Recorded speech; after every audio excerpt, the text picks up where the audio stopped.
Good evening and welcome to On the Record, a debate-style television talk show where Bahamians will find the balanced, true and open debate they've been looking for. Bahamian women have always played a pivotal role in Bahamian politics, and from the looks of the upcoming elections, they will continue to do so.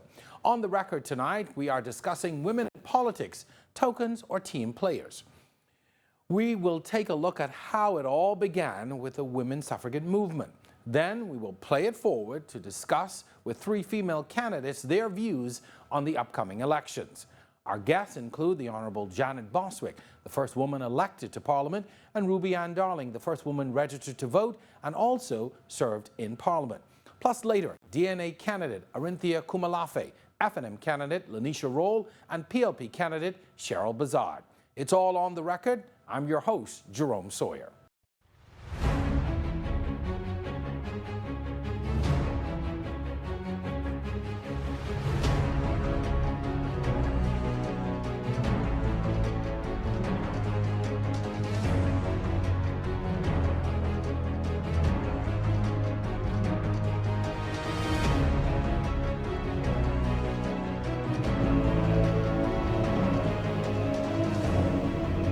A lot of Bahamian women enjoy some luxuries and rights without really understanding the struggles involved in getting them.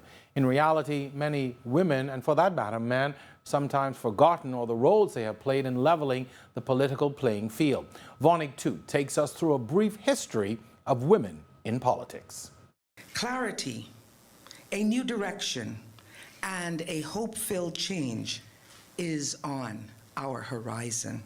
Following a bold and shocking move by 7 opposition members of Parliament to have their leader, Dr. Hubert Minnis, ousted, Long Island MP Loretta Butler Turner became the first female leader of the official opposition on December 11, 2016.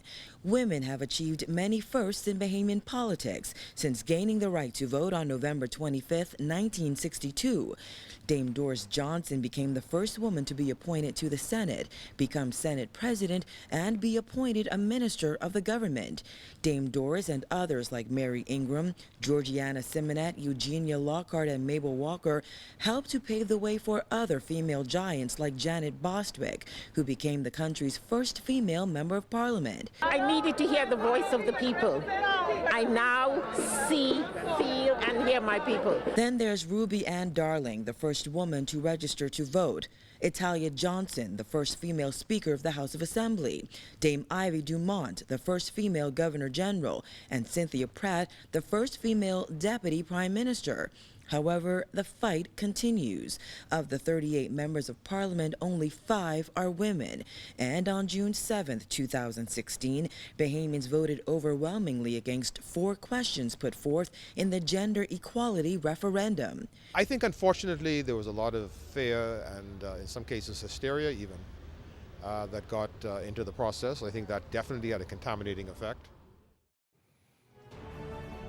Thanks a lot, Vonig. Well, when we come back, Janet Bostwick and Ruby Ann Darling, pioneers in the struggle for equality for women in politics.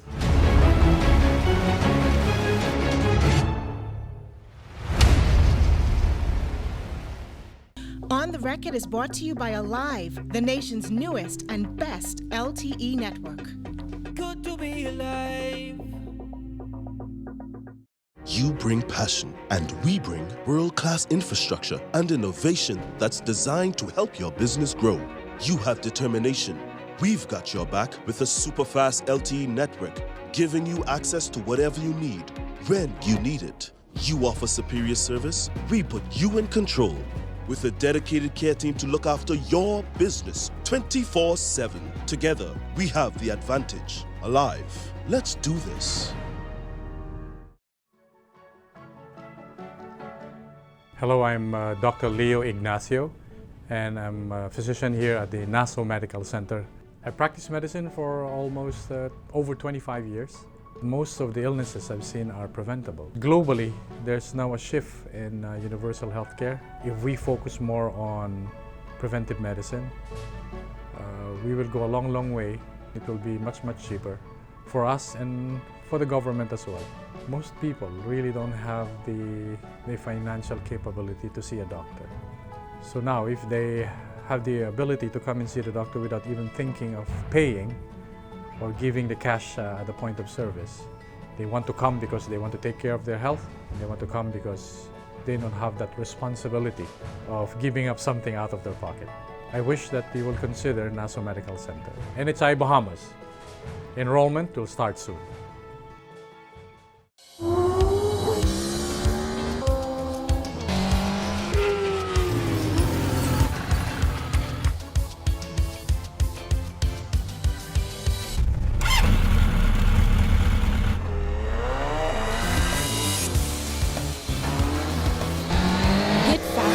Speeds for free when you get TV, internet, and phone. Ask for Trio from Rev. Rev, join the revolution.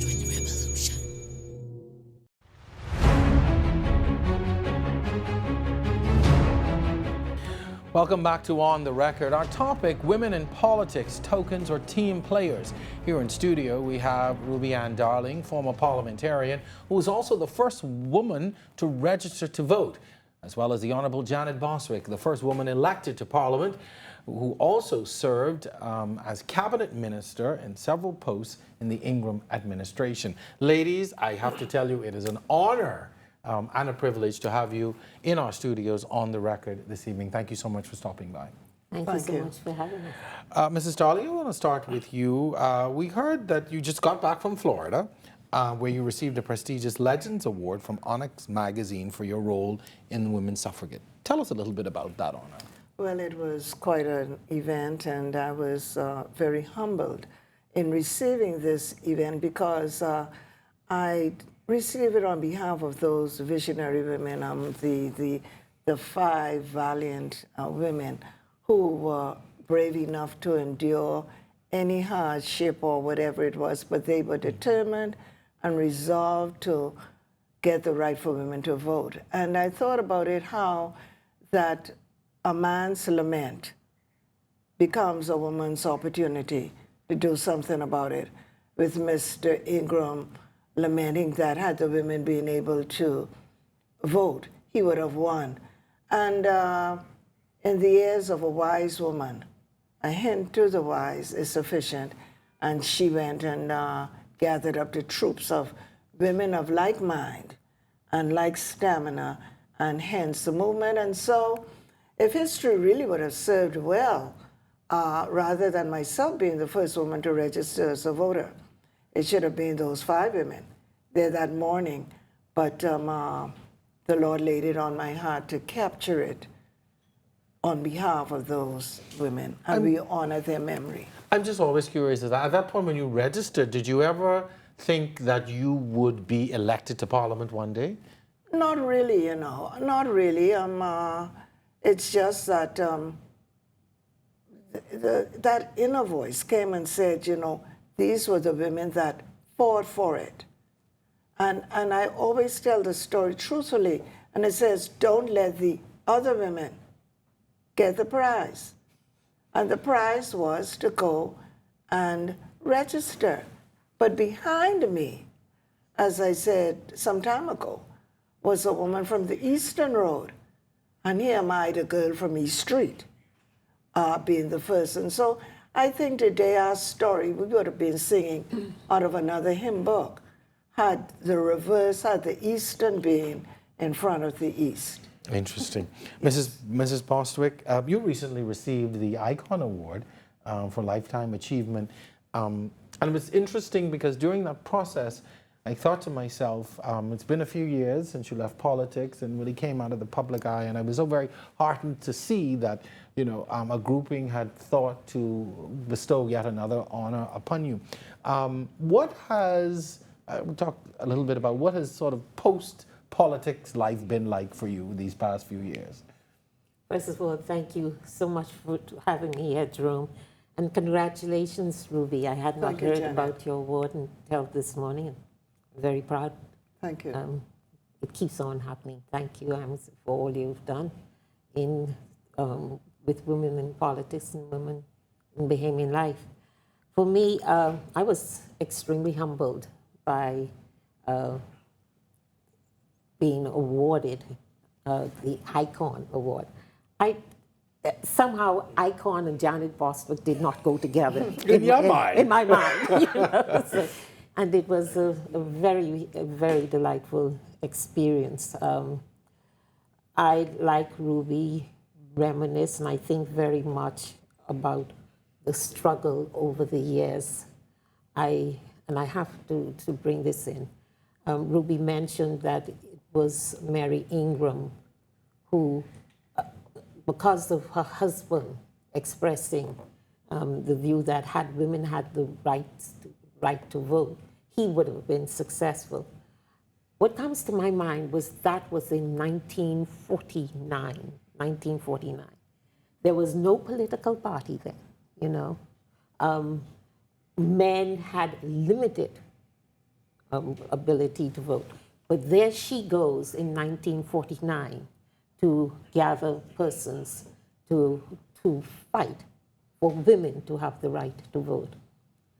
And none of them were at that time looking for a woman to be in Parliament. All of these women were trying to get the right to vote to ensure that their husbands or the men of their choice were elected to Parliament. None of them were promoting themselves. And you think of the involvement and how it's happened that since that time, women are actually fighting for rights for they themselves to ascend to various positions. And the struggle continues, as you say. I want to fast forward, though, to 1982. You're elected to the House of Assembly, the first woman to be elected. You're elected as an opposition member. What was that experience like, and what, I guess, in your mind, were your responsibilities? I'm sure it must have been a huge sense of responsibility that came with you when you entered that house after the 82 election. More than you would ever know. When I ran in 1982, two women ran. It was, I ran for the FNM and Miss Bridgewater for the PLP. It was the first time that the PLP had put a woman in a seat where she had a real chance of winning. And so prior to that, it was just sort of it was a token thing, you know, and you would put somebody who, like Miss Tertullian, against Pop Simonet. No chance. No chance at all. It was the first chance. But I won and Miss Bridgewater did not. And so I realized I was going to be the first woman in Parliament, and also that I was going to be in opposition. I felt an awesome responsibility. Indeed, when my people were celebrating, I slipped from the celebrations and went into my office, and in the dark, I got on my knees and I wept. And I asked God to assist me, because I felt even at that time, if I did not perform in a manner which would bring good report, you know, then it would cause me to be displaced for many, many years to come. I carried the responsibility of every woman I felt in Parliament at that time. So yes, it was quite an awesome responsibility. Ladies, we are at the point of our first break in the show. We've got a lot more to discuss. We're going to take a quick break and come back. But I definitely want to pick up the discussion when we come back now to 1987, when you would have entered the House of Assembly. Stay with us. We're back on the record right after this.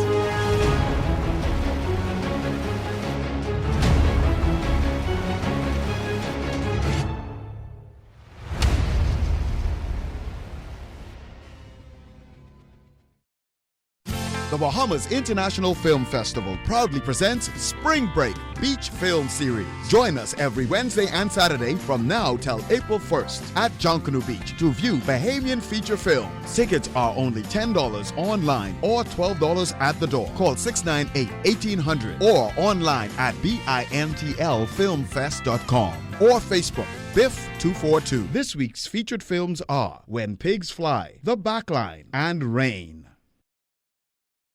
Prime Minister Christie is looking out for all Bahamians. He has really showed his commitment to the Bahamas? The Prime Minister most definitely had a vision for Bahamian people. When you look at our #1 industry, tourism, it's the pristine environment. The Prime Minister did major changes in policies. He's been able to make a real difference. The Prime Minister has always been instrumental on wanting Bahamians to be first, and he was adamant about making sure that the beach soccer facility, from design to construction, be Bahamian-owned, Bahamian-driven, to show what we can do. When Prime Minister created the National Training Agency, he really had Bahamian people at heart. Creating NTA not only helped me, but it helped a lot of unemployed Bahamians. The National Training Agency is a life changer. The Prime Minister is very dedicated that we will have national health insurance. He is committed to help the people of the Bahamas. The Prime Minister shows what Bahamians can do. You have to take on some of the big fights if you're going to really make a difference. You bring passion, and we bring world-class infrastructure and innovation that's designed to help your business grow. You have determination. We've got your back with a super-fast LTE network, giving you access to whatever you need, when you need it. You offer superior service, we put you in control. With a dedicated care team to look after your business 24/7. Together, we have the advantage. Alive. Let's do this.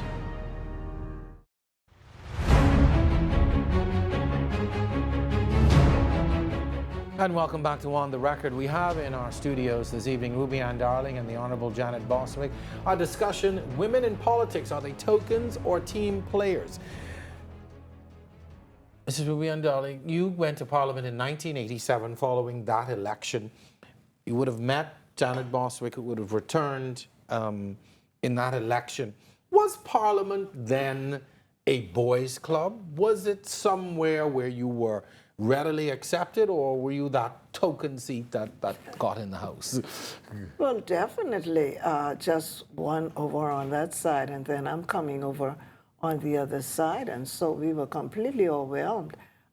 We were in some deep waters, but we fitted well, and Janet and I were, apart from being on opposite sides of the political spectrum, we were from the same area, we were friends, and so we had a very good relationship. And one that I treasure is that after speaking on, I don't remember what it was, but a note came over to me, the clerk brought a note over to me, and she wrote me and said, "Ruby, my dear sister, you were just awesome with that speech." And she wrote that note to me, and I have that note today. And I thought that was, here am I, we are on opposite sides. And she's sending me a note and telling me that, my speech was just great. And so we have always enjoyed a very, very good relationship. We traveled as Caribbean Women of Democracy. She's been the regional, and then I'm being the local chapter. And we've been to Washington to prayer breakfast. We were just a happy bunch. Well, I want to ask, though, does that continue today in Parliament? Do we still see that in House of Assembly and Senate? Are women still sort of off the, outside of the glares of the camera? Are you still sort of caucusing and getting together? Is that still happening, or is it strictly along party lines? I'll let Janet take that. It's not as happening. It's not happening as often as it did before, and to the degree that it did before. And yes, Parliament was at that time a boys' club, and yes, it still remains a boys' club. That's going to be my next question. Absolutely, it still remains a boys' club. I think women have to realize that they do not have to be like men in order to be successful in whatever endeavor. In politics, women do not normally become involved because it is a masculine type of profession. It is adversarial, it is confrontational. Women do not operate that way ordinarily. We like to negotiate, we like to collaborate, you see. Unfortunately, I seem to, and this is looking from a distance, I seem to see that today members of Parliament are all adopting that more adversarial and confrontational attitude. And so they're not coming together, whether they be men or women, they're not coming together to collaborate and to negotiate and to make decisions which are in the best interest of the country. It's too much of the confrontation. I call it row for the sake of rowing. Yes, yes, yes. Do you think that women in Parliament, and when I say Parliament, you know, sometimes people think just the House of Assembly, but you're saying Parliament, you're saying House of Assembly and Senate. I just wanted to clarify.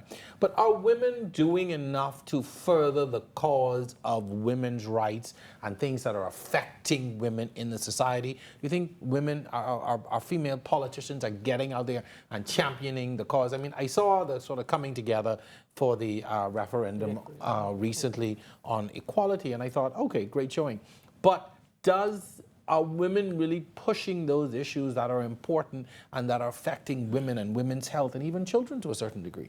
Well, Janet, I think you can help me out in this, in that, because we said it's still a man's world, and the gender. And I think in some cases, women may not have that really go ahead to forge ahead with things that apply to them. It's almost like the women of Salem, who went on behalf of their children, and the men tell them, y'all shut up your mouth and y'all these little crying children and go back home. And don't so I bother think yeah, don't bother him. So, but I think that the women, I think the younger women that are coming in, the younger women will be singing from a different hymn book. I think that because they have gone through the struggle, I mean, as far as home life is concerned, and maybe the experiences, and whereby we have the extended family, and we have that moral support, and many are just rowing their boats alone. I think you're going to find out that some women are really going to stand up, and like you said, you can't be a man. I think a song, Janet, some time ago said, women, you can't act like a man and still be a lady. Yeah, I think so. One of the things I wanted to talk about, and we saw it in the opening of the piece that Bonnie did, was the move by Loretta Butler Turner that landed her as the first woman leader of Her Majesty's opposition. And there was mixed feelings about that, because I saw where some people said, you know, this was a step forward for women, having this woman now become the leader of the opposition, but there were those who criticized on the way it was done, etc. I wanted to get some feedback and sort of what are your feelings and your thoughts on that, and what that has done to women in politics? May I first just address something that Ruby was talking about, and you asked, are women pushing for women issues? I think it is necessary in any association to have what I would call the critical minority. You have to have that just a certain amount before you are able to make any effective impact on the whole. And if you have one woman or two women and three women, and you have almost 40 men, it is not easy to push an agenda which is peculiar or to yourself or to your gender. And so we have to get more women in order to push for things which are special to them. We have a woman leader of the opposition, and that is an historic event. And that in itself is something to look at and to celebrate, because we have historically. What has tainted the celebration somewhat is, as you said, the manner. And that causes all persons not to join in the celebration as they would have normally done had it been another avenue. Nonetheless, this is an historic position, and it is something which we look at, and we just hope that it is a step in the right direction. I want to, almost at the end of our segment, but I wanted to put something out there, and particularly because of your strong background in the church, and there's always this discussion about whether religion and politics should be meshed together, whether there's a place at the political table for religion. Well, definitely, I think so, because let's look at it in our culture. And perhaps as women, we may have been the washwomen to the washboard on our jobs. But remember, when we came home, we had strong leadership positions. We were the most worthy, worshipful matron that you couldn't call her any name you wanted. You had to give her the respect that was due. Then Janet, you know, she was the pastor of the church or the leader. She was the evangelist. She was the one spreading the gospel outside of the four walls. And so women have always been, and it came out of the church. You look at the gospel singers, and they said, where did you became out of the choir? And I think that women who have grown up in the faith, Janet to the Church of God, and I'm in the Baptist, where we know that prayers, where diplomacy fails, prayer prevails, and we get through down on our knees and stretching our hands to the Lord and not the law. Mm-hmm. And I think at a time such as this, that religion, because they're the same constituents, the church members, it's the same, you're dealing with the same constituency, Janet. It is very important for us. Religion, maybe not, but spirituality, most definitely. Mm-hmm. My faith has sustained me in politics. If it were not for my faith, I don't think I would have been in it in the first position. And it is interesting, Jerome, many people do not know, but in the House of Assembly, during the 97 to 2002 period, we established a prayer group. And we used to meet early on Wednesday mornings. Before the House? Before the House of Assembly in the Senate.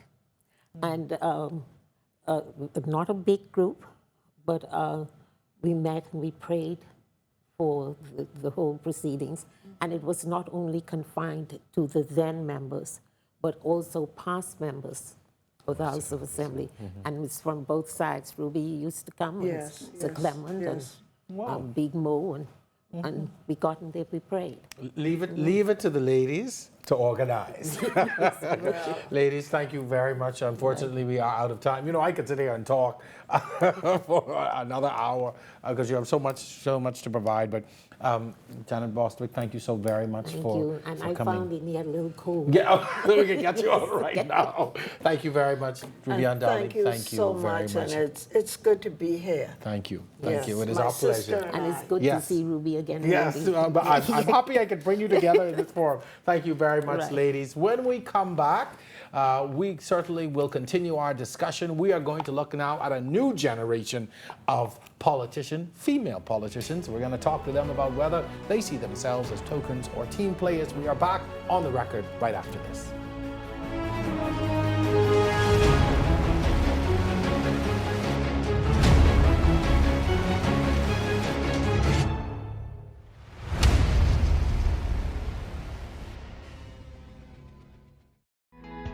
Every day, people suffer from some sort of joint pain. To put on my socks, to bend over, to put on I used to have, it was really pain. I don't have it anymore. If you've been living in pain and you're tired of trying products that just don't work, you are not alone. Today, 1.5 billion people worldwide are living in chronic pain. Don't let pain deny you the life you deserve. Join hundreds of thousands of Omega XL users that have chosen to fight inflammation and get rid of pain. Now they're living a pain-free life to the fullest thanks to Omega XL, the all-natural anti-inflammatory that has more available omega-3s than regular fish oil. Get more benefits in a powerful gel capsule that is smaller, easier to swallow, and more convenient. Switch to Omega XL and experience results you can feel. Put an end to your pain with Omega XL. Visit your local pharmacy or health food stores and get your Omega XL today. Need insurance for your valuables? Shield Insurance is the answer for you, offering friendly, professional service at competitive prices. Our experienced staff at Shield Insurance work hard to ensure that you get the right coverage for your car, home, or business. Now introducing our new premium financing program, designed to make it easier for government workers and employees of approved businesses to receive car and home insurance. Visit Shield Insurance on Thompson Boulevard or call 356-7202.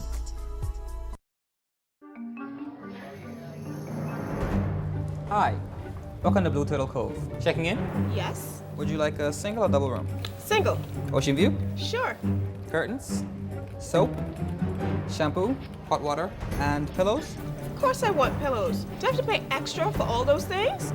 Well, for only $7.50, you can bundle shampoo and conditioner. Some things should just be standard. RevVoice has 17 standard calling features. Cut the blue wire. Get RevVoice, save money.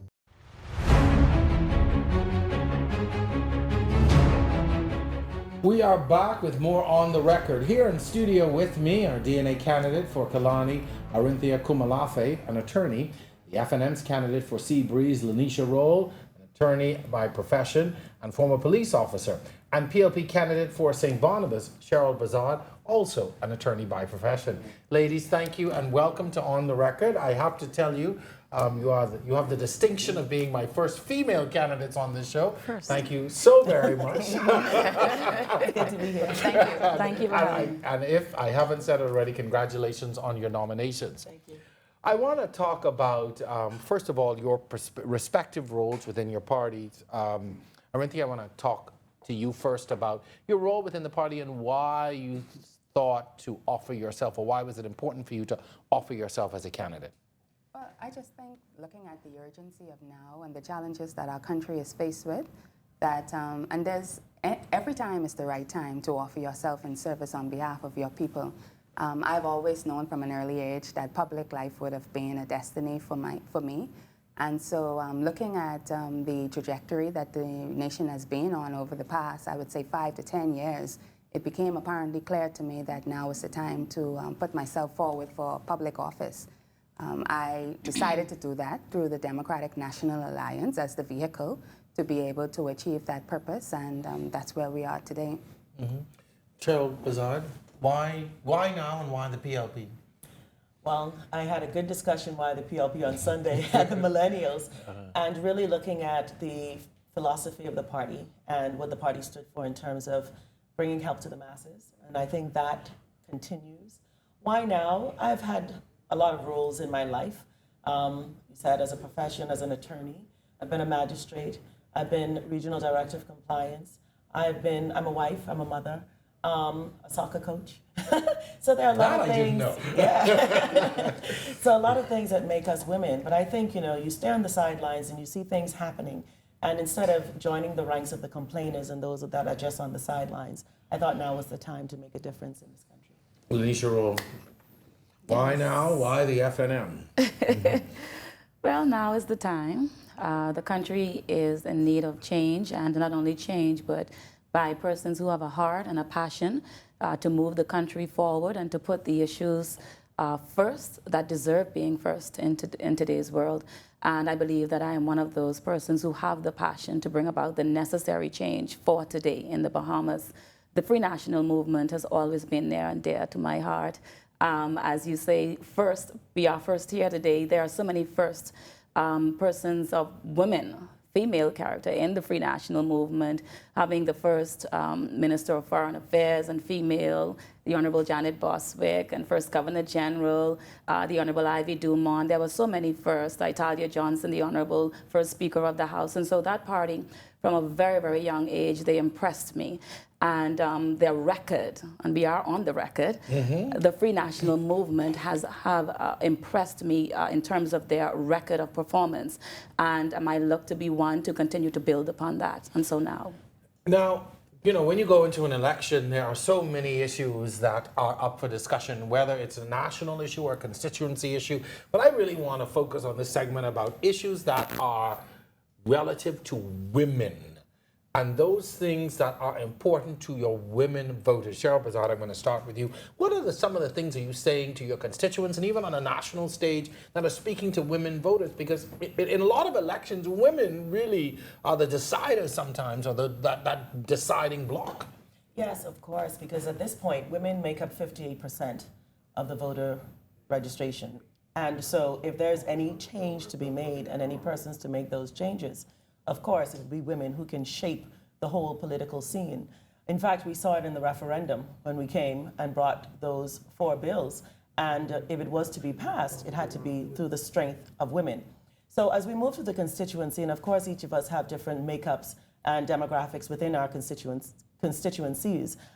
For me, in St. Barnabas, you find certain needs where you have houses where women are leading those households. So the thing then is to look at what would empower women moving forward through a number of areas, through education, through entrepreneurship, in order to move the country forward, because the one that rocks the cradle rules the world, and we have the first impact on the next generation as women. We carry the next generation. We impress our values, our core values, upon the next generation. And so to women, it's really uplifting and to letting them know that you do make a difference and you do have a voice. Lanisha, from your perspective, what are some of the things that women want to hear about or asking about, or some of the things that you know, as a woman, that you think are burning within the hearts and minds of women?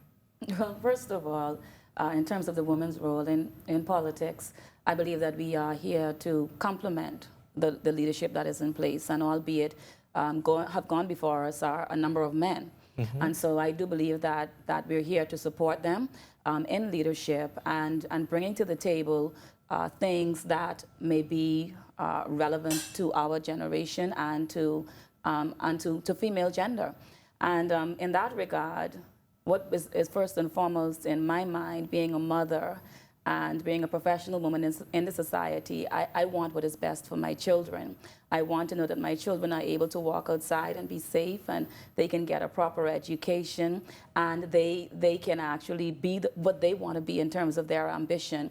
And so if I can help to make that happen in any particular way, I intend to do just that. And so that is also another reason why I put myself forward, because I can be somewhat of a balance to the male gender that is in the House of Assembly, bring women perspectives forward, and assist with what we ought to always be doing, helping to rear our children. And we can do that from there. Interesting you said assist. I want to come back to that.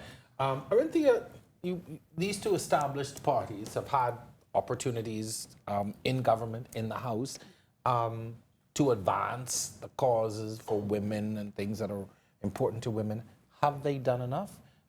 What's the DNA alternative? What are you saying to possible DNA voters, or those voters who may be on the fence?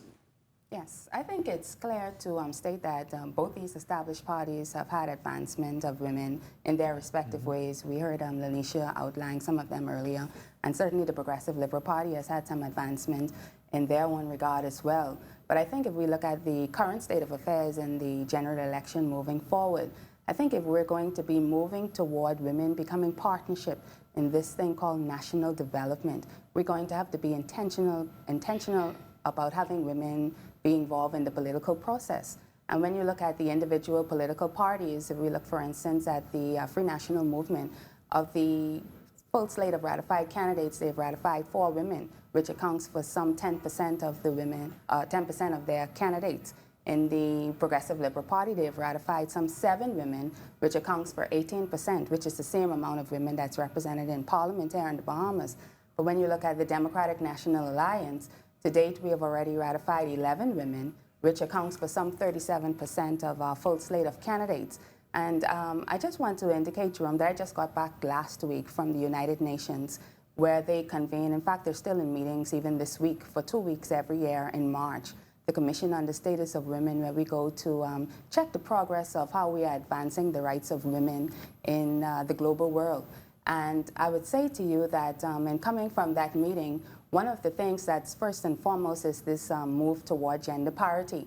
And we have this goal, and they talk about the Sustainable Development Goals. There are 17 of those. And the most important one as it relates to gender equality is Sustainable Goal 5, where we're moving toward gender parity by 2030. So if you think about that, we have 13 years to move toward this gender parity where we want 50-50 representation of women in political leadership and decision-making processes. And so if we're going to achieve that goal, even as a nation and as a member state of the United Nations, we have to be more intentional about looking at women being involved in the political process.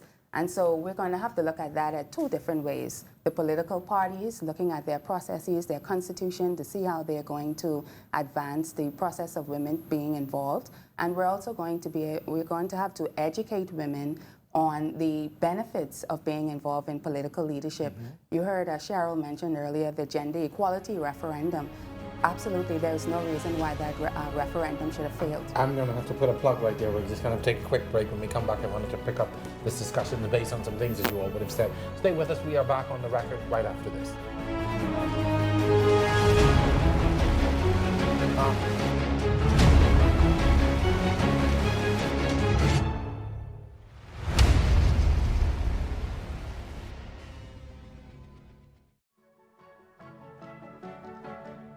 My name is Dr. Tennille Cargill, and I practice at Bay Street Medical. I've practiced medicine in the Bahamas for the past 18 to 20 years. I love meeting people at the point of their healthcare needs. I never entered the field of medicine to fragment my patients into those categorized as ones that could afford healthcare and see me and those that couldn't. NHI provides the perfect platform for me to be able to provide healthcare for all Bahamians without having to worry about a fee-for-service.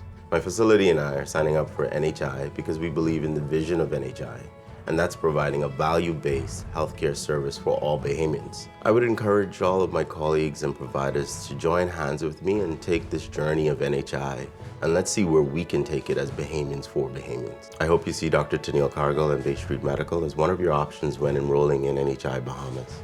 Modern, affordable, accessible healthcare. You bring passion, and we bring world-class infrastructure and innovation that's designed to help your business grow. You have determination. We've got your back with a super-fast LTE network, giving you access to whatever you need, when you need it. You offer superior service, we put you in control. With a dedicated care team to look after your business 24/7. Together, we have the advantage. Alive. Let's do this. For news that's happening in our country, the best place to turn is Our News. Good evening, Bahamas. Coming up tonight. The biggest stories on the best station. Helping news tonight. The government collected almost. The Education Minister. The Bahamas Claims Committee explains how unsecured. Giving you all sides of the equation to keep you informed. Well, in other news, police are cracking down on the claims of Bahamas creditors and former. Police are on the scene here at a popular hangout. Statement yesterday, Catholic Archbishop. Watch Our News weeknights 7:30 and weekends at 7 p.m. only on RTV.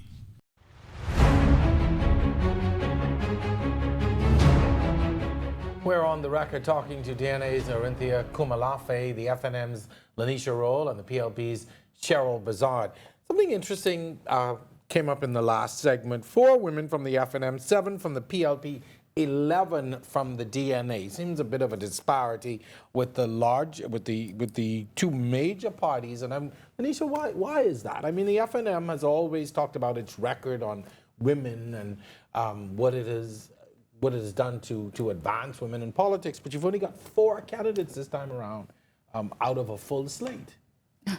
I think, Jerome, even though we're talking about gender equality, when you look at leadership, people are not just concerned, and we must listen to the people, especially in democracies. They're not only concerned about your gender, they're concerned about your agenda. And we have to look at all voters across the spectrum, both male and female, the issues facing the country, and based on that, you have teams that are formed or persons that are selected. And also in a democracy, you have to look at who put themselves forward. And so, again, you have parties cannot control that.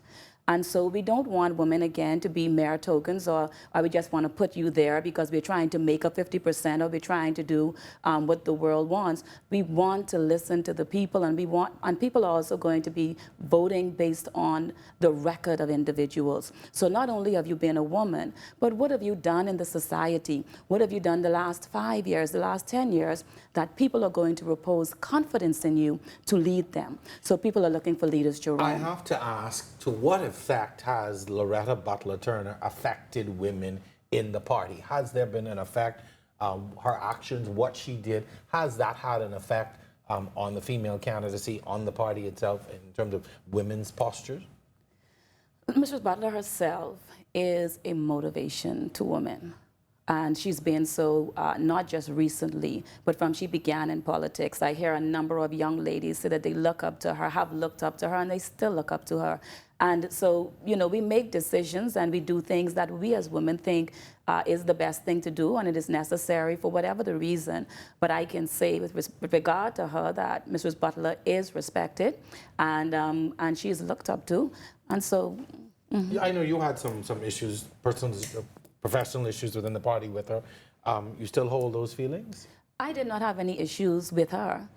And sometimes we make that mistake in terms of process. I had an issue with a process and how one carries out a process, but there was nothing in regards to her directly. She is a wonderful individual, as I know it to be.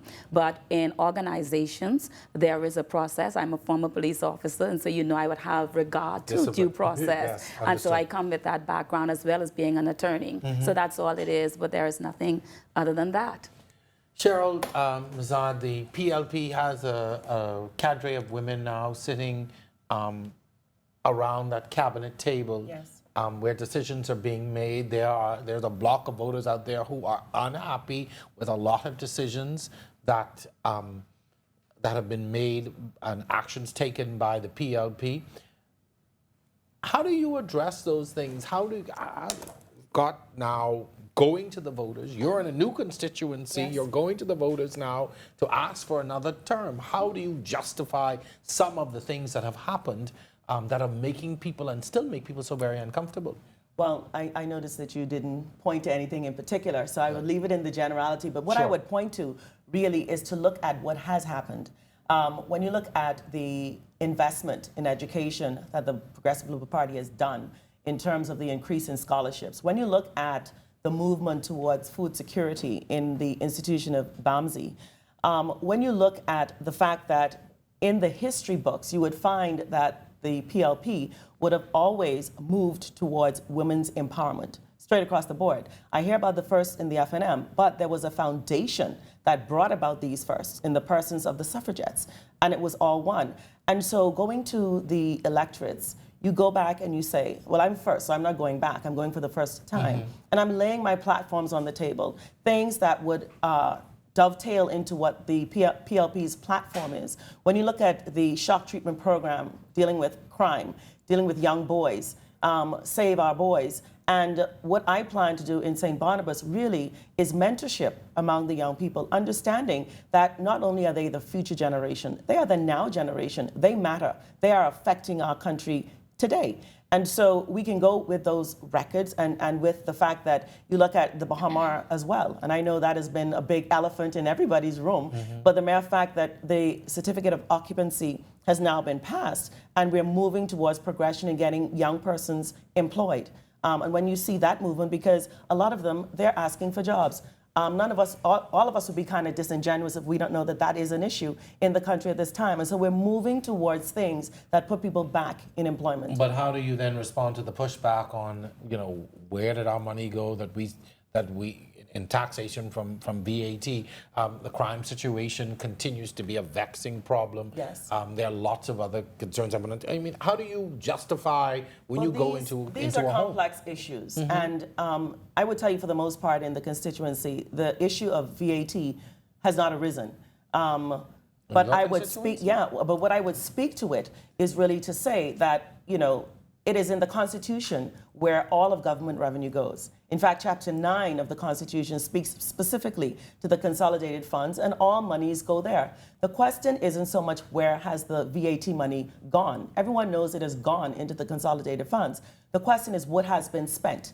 And you have programs, look at the Sandy Bottom program, that has protected the waters of this country, which has resulted in fishermen saying for the first time they have seen an uptick in their increase, you know, from the fishing in Bahamian waters. You look at the fact that we've had 2 hurricanes, and they have been very devastating in the country, and persons have been devastated. We have to relocate. There have been a number of initiatives that the government has used the VAT monies for. There have been employees, there have been salaries for government, emoluments. All of these things speak to where they go. I want to sort of shift the discussion slightly. Within the headlines this week, boys 13 and 15 found executed. We would have had a long discussion last week on crime on this very show. Arinthy, I'm going to start with you. Women represent mothers and caretakers, etc. How are you addressing those concerns out there in the public? People are afraid, they are concerned, they're losing their children now to this. One of the things the DNA touts is that you've had an opportunity from both parties to fix. Yes. I think it's very important to state, Jerome, crime is a major issue. I think we all can agree on that. It's interesting when I go inside the constituency and I canvass and I ask certain residents, is crime an issue for you individually? And they say, no, crime is not an issue for me individually, but I think it's a national problem that we have to address. But it's interesting that they should say that because, first of all, you have to get through so many boats just to get to their front door. There are gates, there are security cameras. They have every manner of security surveillance on their personal properties to prevent them from being a target of crime. So over and above this whole issue of crime itself, there's this fear of crime. And we have to get back to the point where we have a level of safety in our country and persons feel that they'll be able to function in society without the fear of being the target of the criminal element within our society. The DNA, yes, we have said, I don't subscribe to this position, and the DNA does not subscribe to this position that crime is a political issue. Crime is not a political issue. It should not be politicized. There's a multifaceted approach to addressing the crime issue. And you mentioned the two young men that were found in the Yellow Elder area.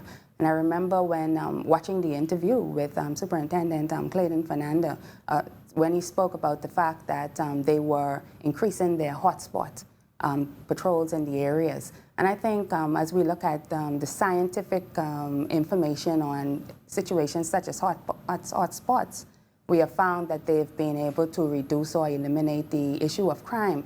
But I think what we have been doing, though, is just focusing on the suppression strategies, the things that we're going to do to provide the police with the necessary equipment or to increase the enrollment on law enforcement. But when we turn the radio on, we can almost say, we can narrow it down to where we can, there will be a homicide inside our society. It will either be in one of these hotspot areas that they speak about, whether it's Yellow Elder or the Camp Road area or the Baines and Grantstown area.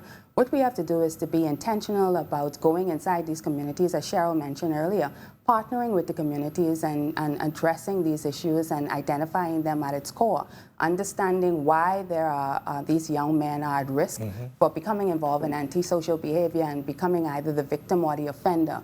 And so the DNA has plans, and you will find that all of the candidates, it's a requirement that we all have a plan for the community, and that community goes beyond infrastructural development and also goes to people development and addressing skills gaps or educational issues or antisocial behavior that our young people are engaging in. Thank you. I want to address one more topic.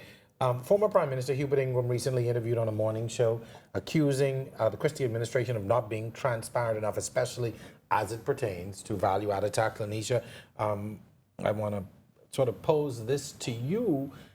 How important of an issue is that to voters? I would have heard Cheryl said that within her constituency, it hasn't come up, but how important is that of an issue to voters? It is paramount, particularly for me, for the people of Seabreeze. I can say, because I've been on the ground, and that has been the question of the day. That has been the elephant in the room. And persons are still not satisfied. At the end of the day, Jerome, we must satisfy the people that the leadership in place has served with integrity, has been transparent, and has accounted the way it should. And from what I have been hearing on the ground, the people are not satisfied that there has been proper accounting of the VAT money. They are not satisfied as to where it was reported that the VAT money has gone, and they require maybe by line item an accounting of those funds. And so that is a major concern for the constituents, because they believe if the VAT money is properly used and managed, that the deficit will be reduced, our debt level will stop increasing, and they believe that things will be better in the country. We will not have been downgraded 4 times had we used the money where it should have gone. And so all of these things coupled together, it all stems back to leadership. And what I've been hearing from the people, and we must listen to the people, they are not satisfied that the VAT money has gone where it was supposed to go and has been used for what it was supposed to be used for. And I tend to concur. Ladies, very quickly, we're out of time. You each have 30 seconds. What would a Cheryl Bazard do in a PLP government? Cheryl Bazard would come in and make a change, first of all, in terms of adding to what has already gone before me. There are a lot of programs that the PLP government has put in place from a social nature and educational nature, and I would join in that progress as we move towards making Bahamians better. Orinthia? Yes, I think I would be the member of parliament that would agitate for that change in government, and more speaking to the accountability and the transparent nature of governance. We've had 2 organizations who have had the opportunity to do that. In my opinion, they don't have the moral authority to speak about transparency and accountability. And I think this is what we're going to do, put the necessary policies in place that will bring about the change that's desired among the Bahamian people. Thank you.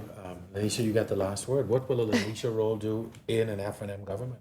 Something Orinthia spoke about in terms of the crime, and she spoke about the reactive state of affairs that we find ourselves in terms of what do we do after the crime happens. We need to be proactive.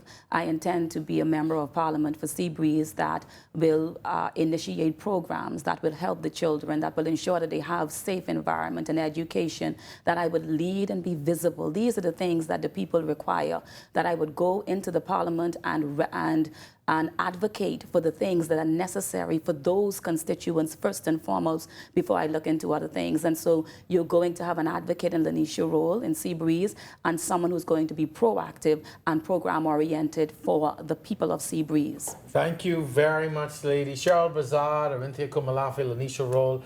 I can certainly say that given the opportunity, I'm sure you will not be tokens, but certainly team players, whichever side you land on. Thank you very much. We appreciate you taking time out to have this discussion with us today. Again, congratulations on your nominations. Well, folks, that's going to do it for another edition of On the Record.